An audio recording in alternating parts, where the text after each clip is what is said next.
somewhere, in the dense bush west of Sydney, carved into a sandstone cliff that has sat undisturbed for longer than anyone can say, there are symbols that do not belong there.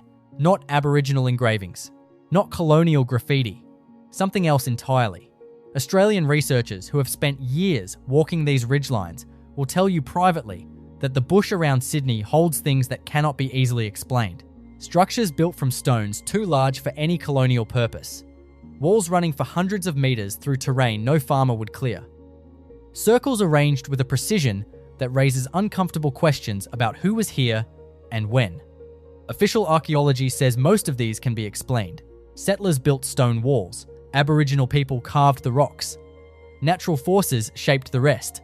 But the explanations do not always fit the evidence, and the researchers who push back often find their work quietly dismissed. This is a careful look at 12 structures that have genuinely puzzled researchers, historians, and Indigenous knowledge holders in the Greater Sydney region. Some have no credible explanation at all. Others have official explanations that leave serious gaps. A few have been debated, argued over, and ultimately shelved by the institutions supposed to resolve them. The bush around Sydney is one of the oldest continuously inhabited landscapes on Earth. What it holds beneath the canopy may be far older and far more complex than we have been willing to accept. Welcome to a careful examination of 12 ancient structures in the Sydney bush that no one has been able to fully explain. Number 1. The Carryong Hieroglyphs. About 90 kilometres north of Sydney, in the bush above Gosford, on the Central Coast, there is a narrow sandstone gully that most Australians have never heard of. Inside that gully, carved into the rock walls on both sides, are more than 200 symbols that bear a striking resemblance to Egyptian hieroglyphs. The carvings were first reported to researchers in the 1970s and have been controversial ever since. When two amateur Egyptologists examined photographs of the site in 2012, they claimed the glyphs told the story of a royal Egyptian expedition, including the death of a young prince on foreign soil. Their translation was ridiculed by mainstream Egyptologists, who pointed out numerous inconsistencies in symbol usage and carving style, but the carvings themselves remain. Some researchers, using erosion analysis, have dated them to at least 500 years of age, possibly far older.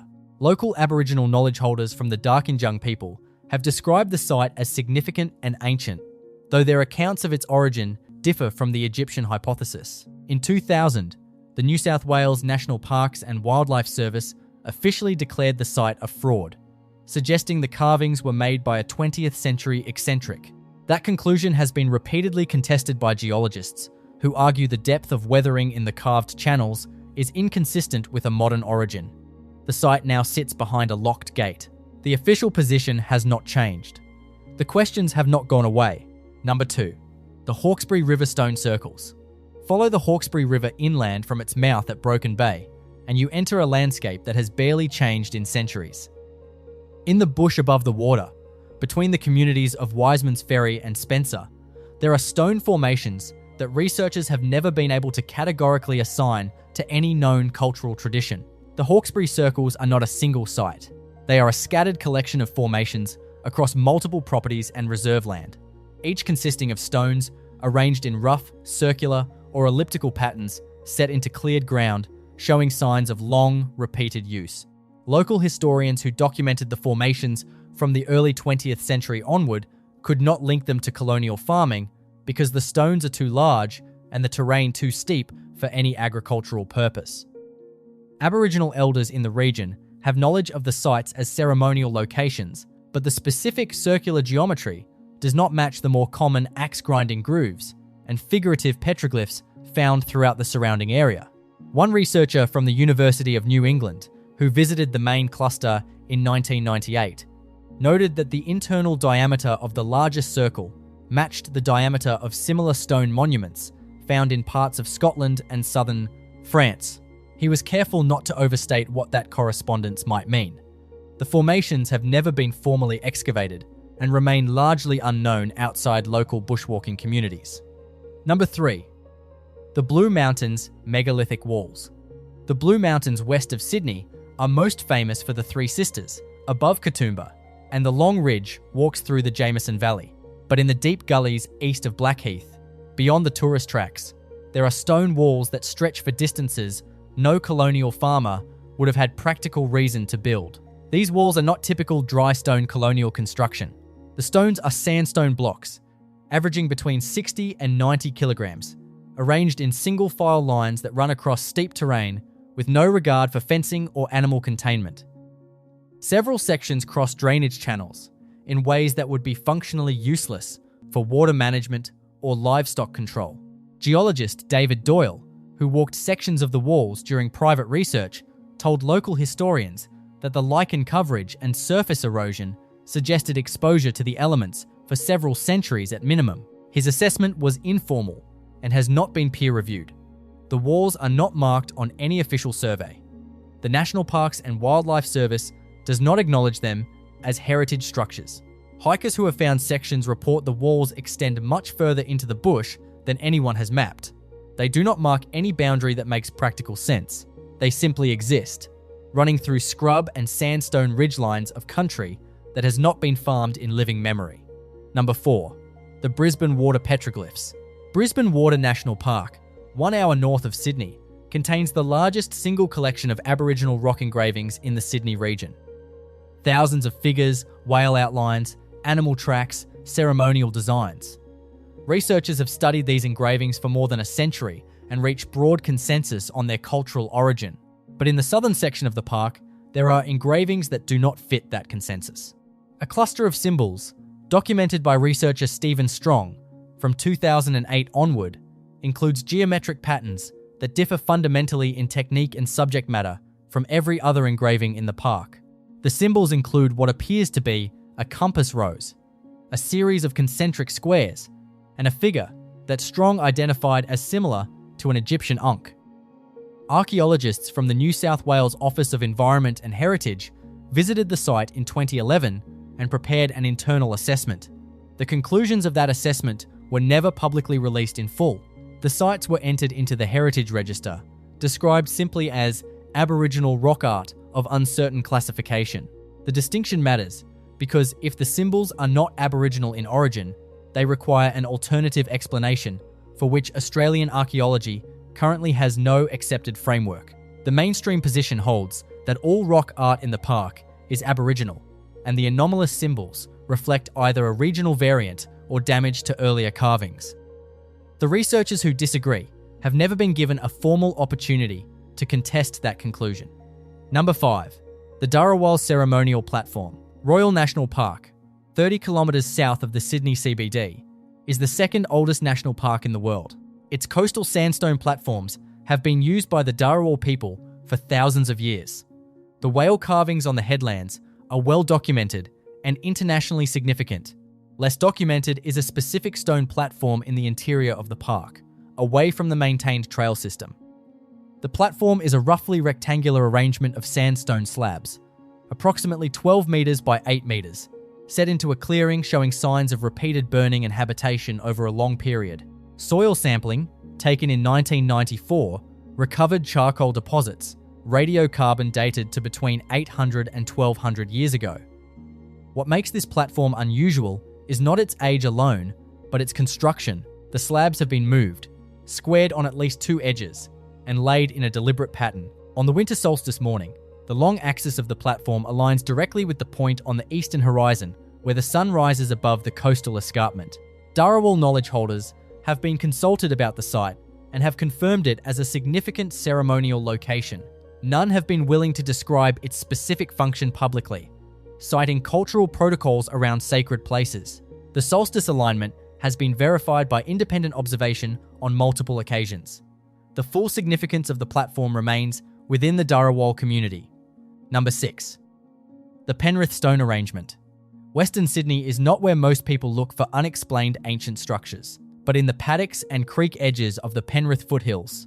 Stone arrangements have been quietly recorded by local historians since the 1940s. The Penrith arrangement is the best documented of several clusters found across the Cumberland Plain west of the Nepean River. It consists of 43 standing and semi-standing stones in an ovoid configuration, approximately 22 metres across its longest axis. The stones are not sandstone, which is the bedrock geology of the immediate area. They are basalt, brought from a source at least 40 kilometers to the south. Moving basalt stones of that size, some weighing over 100 kilograms, across 40 kilometers of terrain without wheeled transport, is not a trivial undertaking. Colonial settlers have been suggested as builders, but no record of any such project exists in the detailed land grant and pastoral records surviving from the 1790s onward. The absence of documentation is not proof of ancient origin, but it is a gap that has never been satisfactorily bridged. Archaeological testing within the formation's boundary found artifact scatters, including stone flakes and ochre fragments, consistent with Aboriginal occupation over an extended period. No absolute dates have been obtained. The site has never been formally excavated. Most of it now lies on private farmland with restricted access. Number 7. The Hunter Valley Standing Stones. Drive 2 hours north of Sydney into the Hunter Valley, and most visitors think of vineyards and coal infrastructure. But on the ridgelines above the valley floor, in national parkland east of Cessnock, there are standing stones that no one has publicly claimed to have built, and no colonial record has accounted for. The Hunter Valley stones are a series of individual standing stones, some reaching 2 meters in height, found at intervals along a ridge running approximately 18 kilometers through wooded country. Each stone has been set deliberately into the ground rather than placed on the surface. The stones curve gently across the ridgeline, in a pattern some researchers describe as following a seasonal water source that no longer flows above ground. Wonnarua country covers most of this territory. Elders from the Wonnarua Aboriginal Corporation have described some of the stones as boundary markers placed by ancestors, though the specific language term used implies a function more complex than simple territory delineation. Geologists from the Hunter Water Corporation surveyed a section of the ridge in 2003 during preliminary pipeline planning. Their survey flagged the standing stones as a heritage risk and recommended further investigation before any ground disturbance. That investigation was never commissioned. The pipeline was rerouted. The stones remain, formally unstudied, on ridgeland that receives almost no visitors. Number 8. The Ku-ring-gai Stone Platforms.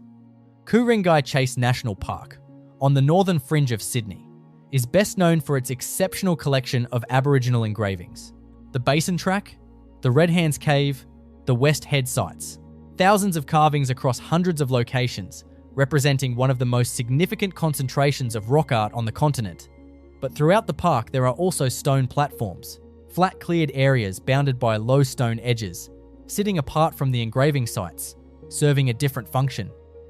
These were first formally noted by anthropologist Frederick McCarthy in the 1940s, who documented several examples without reaching a firm conclusion about their purpose or construction period.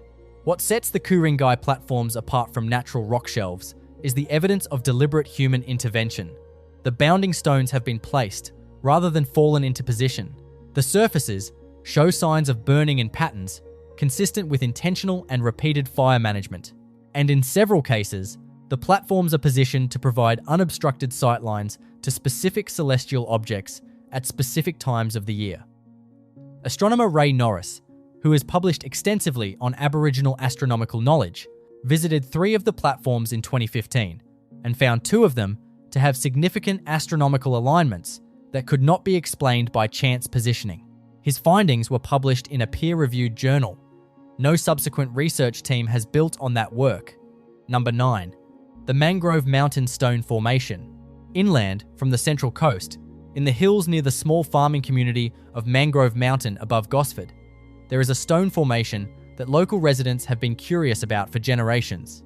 It sits on private grazing land that has changed hands 3 times since the 1960s. Each successive owner has noticed it. None have known what to make of it. The formation consists of a central raised platform of stacked sandstone, approximately 4 meters in diameter and 1.5 meters high, surrounded by a roughly circular arrangement of smaller stones at a radius of 15 meters. The formation occupies the highest point of a cleared hilltop, with views across the surrounding valleys in every direction. Local tradition holds the formation was built by the property's original 19th century settler as a surveying aid, but the land records describe the formation as already present when the land was first cleared in 1873. The surveyor's notes from that year describe it as an Aboriginal structure of considerable age, though that assessment was made without any scientific basis. What is certain is that the formation was considered significant enough to work around. The surrounding hilltop was fully cleared for grazing, but the formation itself was left intact. Someone decided in 1873 or before that this arrangement of stones was worth preserving. No one who left a record ever fully explained why. Number 10. The Wollondilly River Ancient Walls. Southwest of Sydney, where the Wollondilly River winds through the Southern Highlands, before joining the Hawkesbury system near Warragamba, there are sections of dry stone wall that puzzle every historian who has examined them. Noted in local historical society records, since the 1950s, they have never received formal archaeological attention. The Wollondilly walls differ from the Blue Mountains walls in one respect: they follow the river. For approximately 6 kilometres along the western bank north of Picton, sections of stone wall appear and disappear through the bush, always within 50 metres of the water's edge, always running parallel to the river, rather than across it or away from it. Agricultural historians who examined early pastoral records for the Wollondilly district found no record of any fencing project along that section of river. The terrain is too steep and rocky for productive farming. The wall does not enclose anything.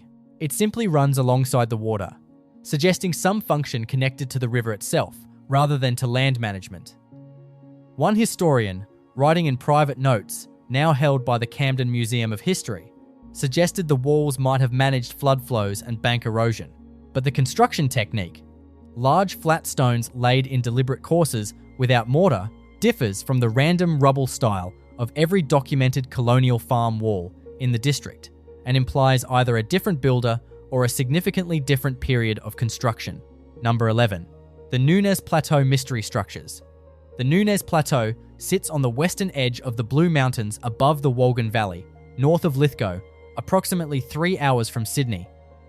It is remote country accessed by rough dirt roads, and the few visitors who reach it are drawn by the historic Nunez shale oil ruins from the early 20th century. But the Nunez Plateau also contains stone structures that predate the industrial ruins by an indeterminate period. Researchers who have visited independently report stone enclosures, curved walls, and ground depressions that appear to have been deliberately lined with flat stones to create level interior surfaces.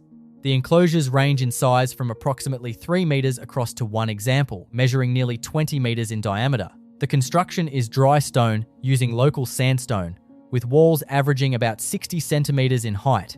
There is no known documentary record of any colonial structure in that specific location. In 2019, an independent researcher named Thomas Ling spent 3 weeks on the plateau, systematically documenting the structures with GPS coordinates and photography. His report identified 14 distinct structural features across a 2-kilometre area. He submitted his full documentation to the Heritage Office in Parramatta. The submission was formally acknowledged. No follow-up field investigation has ever been commissioned. Number 12. The Thirlmere Lakes Submerged Structures. Thirlmere Lakes National Park, in the Southern Highlands southwest of Sydney, contains a series of connected freshwater lakes that are slowly and measurably shrinking due to drought stress and groundwater changes. As water levels have dropped over the past 2 decades, previously submerged sections of the lake beds have been exposed to air and observation for the first time in recorded history. And in those exposed sections, researchers and local residents have observed stone arrangements on the former lake floor that could not have been constructed after the lakes reached their historic levels. The structures lie below the earliest recorded colonial high water mark. Whatever they are, they were built before the lakes covered them, and geological surveys suggest those water levels were established at least 2,000 years ago. The exposed structures include a series of parallel stone lines, approximately 40 metres into length, a cleared oval depression ringed carefully by stones, and what appears to be a low flat platform at the northern end of the largest lake. They were first formally reported by a parks ranger in 2017. A government heritage site visit was conducted in 2018. The findings have never been made publicly available. The Wiradjuri and Gundungurra people hold traditional connections to this country. Representatives from both groups have walked the exposed lakebed. Their responses, as described by journalists who were present, were said to be significant and private. The lakes may eventually refill, If they do, these structures will disappear beneath the water again. The window to study them properly is open right now. No authority with the resources to act is treating that window as urgent. 12 structures. 12 sets of questions that Australian archaeology has not answered to any satisfactory standard. Some of these sites have been studied and shelved. Some visited once and forgotten. And some are known only to bushwalkers, local historians, and knowledge holders who move quietly through this country and notice what the official record does not capture. The bush around Sydney has been inhabited for at least 65,000 years. The landscape holds memory in ways that stone records better than paper, better than bureaucratic registers built in a different century for a different kind of evidence. What these structures mean, who built them, and what this country was used for across those vast stretches of time before written record are questions that deserve more than a site visit and a filing cabinet. They deserve patient investigation that produces answers rather than deferrals. If this kind of honest examination of the Australian landscape matters to you, subscribe so you do not miss the next investigation in this series. Drop a comment if you have visited any of these locations, or if you know of similar sites that belong on this list. The best information about this country comes from people who have actually walked the ground.